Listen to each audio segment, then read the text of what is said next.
Mangli case విషయానికొస్తే ఏదైతే మంగ్లీ వార్తను కవర్ చేసి, మంగ్లీ వార్తను ప్రచురించినటువంటి చాలా న్యూస్ ఛానెళ్ళకు దాదాపు 50, 100 ఛానెళ్ళకు ఆమె నోటీసులు పంపించినట్టు తెలుస్తుంది. కేవలం మంగ్లీ పైన ఆరోపణలు వస్తున్నాయని చెప్పినంత మాత్రాన బాధితుల వర్షన్ తీసుకున్న ఛానెళ్ళపై మంగ్లీ నోటీసులిచ్చింది. సో, ఈ నోటీసులను మీరేమైనా కామెంట్ చేస్తారా వీటి మీద? అంటే ఒకటైతే చెప్పగలుగుతామా, ఇవాళ మనము సమాజంలో ఇవాళ ఒక సెలబ్రిటీ గానియండి, హ్మ్. ఒక సింగర్ గానియండి, ఒక హీరో గానియండి, ఒక హీరోయిన్ గానియండి, ఇదంతా కూడా డిజిటల్ మీడియాతోనే ప్రపంచానికి తెలిసింది. ఇవాళ ఇప్పుడు 'బిగ్ బాస్' షో అంటారు, లేకపోతే 'జబర్దస్త్' అంటారు. ఈ షోస్ అన్నీ ఒక మీడియా ద్వారానే వీళ్ళకొక హైపొచ్చి, వీళ్ళకొక లైఫ్ లీడ్ చేస్తున్నారు. అవును. మీడియా వరకొచ్చి ఈరోజు మనం ఒక సెలబ్రిటీలయినామంటే 100% ఇవాళ జర్నలిజం పెద్ద పాత్ర పోషించింది. మీరు ఇవాళ మీడియానే మిమ్మల్ని ఈ హైప్ తీసుకొచ్చింది.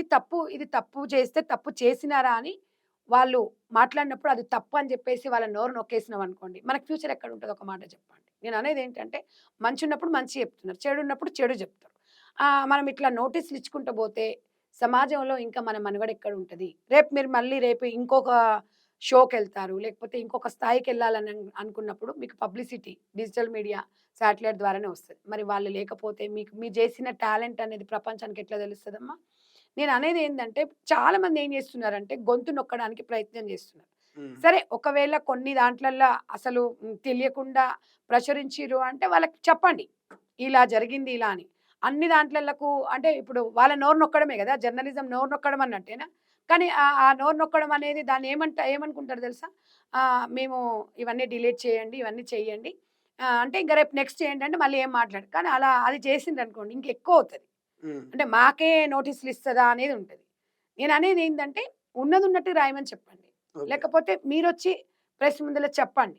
కానీ ఈ ఆనవాయితీ అనేది కొంచెం అంటే మనం ఇష్టం వచ్చినట్టు మనం చేసుకుంటాము. మనం ఇష్టం వచ్చినట్టు మనం చేసుకున్నప్పుడు వాళ్ళ స్వేచ్ఛ వాళ్ళకుంటది. అంటే కానీ ప్రశ్నించే వాళ్ళ మీద కేసులు పెట్టడం అన్ని తప్పంటారు. నోటీసులు తప్పు. 100% తప్పు. హ్మ్. ఒక్కటి గుర్తుపెట్టుకో నాన్న. నీకేది ఎప్పటికైనా నిజం అనేది నిలకడగా తెలుస్తది. అప్పటి వరకు మీరు ఓపిక పట్టుకోవాలి. మేమేం వేషాలేసినా అంటే నాట్ ఓన్లీ మంగ్లీ. హ్మ్. ఇక్కడ ఎవరైనా మనం ప్రశ్నించినామనుకో ఒక వ్యక్తిని, మనని ఎదుర్కోలేని వాళ్ళే కేసులు పెడతారు. ఓకే. ఎప్పుడైనా జవాబుకి జవాబు, ప్రశ్నకి జవాబు చెప్పిన వాళ్ళు కేసులు పెట్టరు. హ్మ్. చేతగాని వాళ్ళే కేసులు పెడతారు. ఓకే. ఎందుకు అనంటే, మీరు డైరెక్ట్ అన్ని ప్రతీదీ కోర్టు ద్వారా పోతామంటున్నారు గదా! ఈ కోర్టులే మనకి ఈరోజు ఒక సెలబ్రిటీ స్థాయికి తీసుకొచ్చిందా? హ్మ్. నేను అందరిని ఇవాళ కొంతమంది జనాలకు మస్ట్ మనకుండాలండి. అసలు నిజంగా జనాలకు మనకుండాలి. వీళ్ళని సెలబ్రిటీలు చేయడము, వీళ్ళను ఇష్టపడడము, వీళ్ళకి ఓటింగ్ ఎయ్యడము, వీళ్ళని ఒక హోదా తీసుకొచ్చినాం గదా! అంటారు గదా! పాము తన గుడ్లు తనే మింగినట్టుగా. ఇయాల మనం వీళ్ళని సెలబ్రిటీలు చేసి మన దాంతోని మనం కొట్టించుకోవాలని బస్. హ్మ్. నాకు అట్లొస్తుంది. అంటే ఇక్కడ నేను మంగ్లీ విషయం చెప్పట్లేదు. ప్రతి ఒక్క సెలబ్రిటీ కొంతమంది 4 షోలు రాగానే నేను సెలబ్రిటీని అంటారు. మేమేం జేసినా మీరు జూడండి అంటారు. ఎందుకు జూస్తారండి? ఆ! మీరు మీరు ఫైట్ చేయండి. మీరు గూడా ఇప్పుడు సోషల్ మీడియాలో మీకు గూడా ఒక ప్లాట్‌ఫార్మ్ ఉంది. హ్మ్. మీరొచ్చి ఆ ప్లాట్‌ఫార్మ్ ద్వారా జవాబు చెప్పండి. అట్లా ఎంతమందిని ప్రశ్నిస్తారు? ఎంతమంది కేసులు తిరిగి మీకు అదే 60 మంది, అదే 70 మంది మీ మీద కేసు పెడితే? హ్మ్. మీ పరిస్థితి ఏంటి? నేననేదేందంటే, ఒక ఆడపిల్ల విషయంలో ఎవరమైనా ఆచితూచి అడిగాలి. నా విషయంలో నేను వ్యక్తిగత జీవితాల గురించి ఎవరం మనం మాట్లాడుకోవాల్సిన అవసరం లేదు.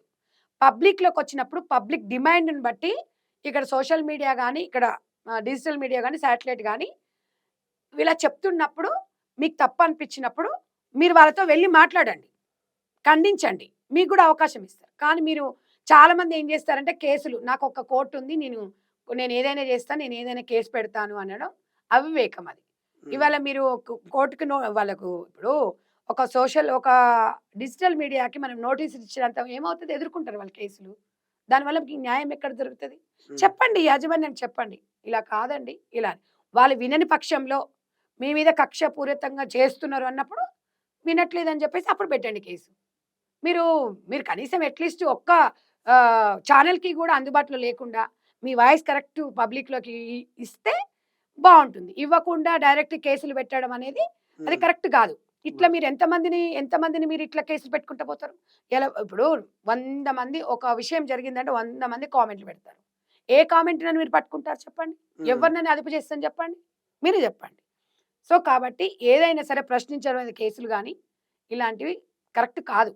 రైట్. మనం ఏదైనా ఉంటే మీకు ధైర్యం ఉంటే, దమ్ము ధైర్యం ఉంటే ప్రజలలోకొచ్చి చెప్పుకునే ధైర్యం మనకుండాలి. ఇవాళ సమాజంలో మిమ్మల్ని ఎట్లయితే ఆశీర్వదించిండ్రో, అదే ఆశీర్వాదంతోని ప్రజల ముందుకు రండి.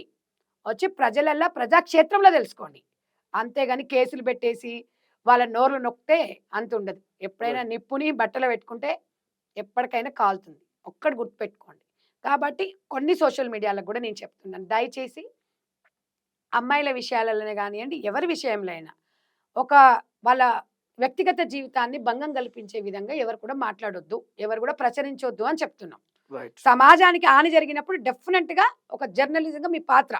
జవాబుదారీ ప్రజల పక్షాన మీరుంటారు కాబట్టి, మీరు డెఫినెట్‌గా మీరు నిలదీయొచ్చు, మీరు మాట్లాడొచ్చు, మీరు ప్రసారం చేయొచ్చు. రైట్. కాబట్టి నేను ఒక చిన్న రిక్వెస్ట్.